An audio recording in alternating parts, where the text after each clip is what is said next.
चोरीचा आळ खोटा ठरवला अन विठ्ठल मंदिरातला गरुडखांब अमर झाला. कार्तिक शुद्ध एकादशीलाही पंढरपुरात मोठी यात्रा भरते. कार्तिक शुद्ध एकादशीला उत्थान एकादशी असेही म्हणतात.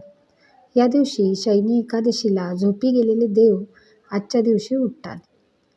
स्कंद पुराणांमध्येही ब्रह्मदेव आणि नारद मुनी यांच्या संवादांमध्ये या उत्थान एकादशीचे महात्म्य सांगितलेले आहे. भगवंताची भक्त परंपरा महाराष्ट्रापुरतीच मर्यादित नाही.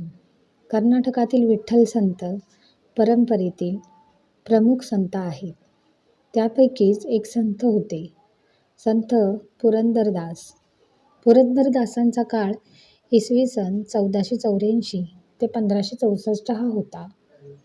त्यांचा जन्म महाराष्ट्रात पुण्यापासून जवळच असलेल्या पुरंदरगडावर झाला असे म्हणतात. पण काही पंडितांच्या मते कर्नाटकात बेलारी जिल्ह्यातील हंपीजवळ जे पुरंदरगड नामक गाव आहे तेच त्यांचे जन्मस्थान होय. त्यांचे पिता वरदप्पा नायक हे मोठे सराफ होते. हंपीजवळ कमलापूर येथे एक ताम्रपट मिळाला आहे. त्यावरूनच असे कळते की ते वसिष्ठ गोत्री यजुर्वेदी ब्राह्मण होते. त्यांच्या पत्नीचे नाव लक्ष्मक्का आणि कमलाबी असे होते. तिरुपती येथील नावावरून श्रीनिवास किंवा तिरुमल्लयप्पा असे नाव ठेवले. त्याला तिम्मप्पा किंवा शिवप्पा असेही म्हणत. लहानपणीच विद्वान आचार्यांजवळ तिम्मप्पाचे संस्कृत व कन्नड या भाषेचे उत्तम अध्ययन झाले. त्यांनी संगीताचेही शास्त्रशुद्ध ज्ञान मिळवले होते. वयाच्या 16व्या वर्षी तिम्मप्पांचे लग्न सरस्वती नामक एका सुशील मुलीशी झाले. या दंपतीला 4 पुत्र व 1 कन्या अशी 5 अपत्ये झाली. पुत्रांची नावे वरदप्पा, गुरुअप्पा, अभिनवप्पा आणि मध्वप्पा अशी होती. वडिलांच्या मृत्यूनंतर तिम्मप्पांनी त्यांचा सराफीचा व्यवसाय स्वतःच्या हुशारीने खूप वाढवला. विजयनगर सम्राट कृष्णदेवराय यांच्या दरबारात त्यांना फार मान होता. याच पुरंदरदास यांनी विष्णुभक्तीत लीन होऊन भारत भ्रमणही केले. भारतातील अनेक मंदिरे, देवी देवता त्यांच्यावर पदे रचली. पंढरपूर क्षेत्रीही त्यांनी दीर्घकाळ वास्तव्य केले. तिथे असताना त्यांच्यावर एक अत्यंत दुर्धर प्रसंग ओढवला होता.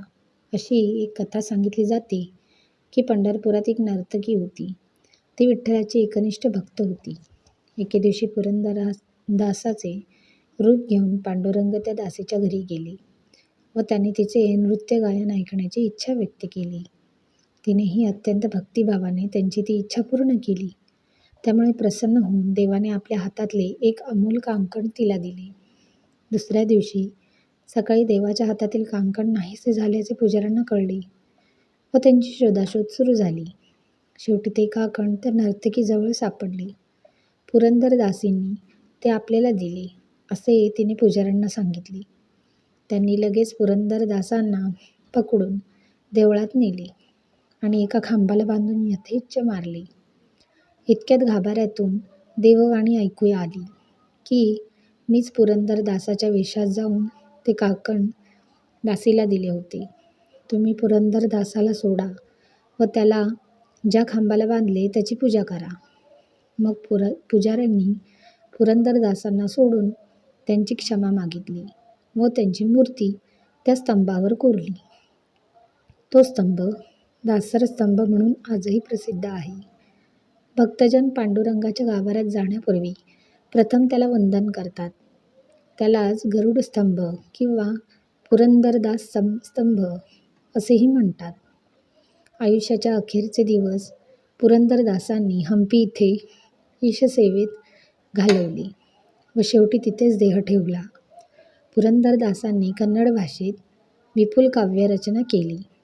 आत्मशुद्धी, आत्मोद्धार व त्याचबरोबर सर्वांचा उद्धार हे त्यांनी जीवनाचे उद्दिष्ट मानले होते. यासाठी साधन म्हणून त्यांनी परमेश्वराची अनन्य भक्ती उपदेशली. त्यांच्या काव्यात त्यांची निस्सीम भक्ती, उत्कट प्रेम व ईश्वराच्या दर्शनाची आत्यंतिक तळमळ या गोष्टी सर्वत्र दिसून येतात. तर तुम्हाला माझी माहिती कशी वाटली आवडली असल्यास माझ्या चॅनलला सबस्क्राईब करायला विसरू नका. धन्यवाद.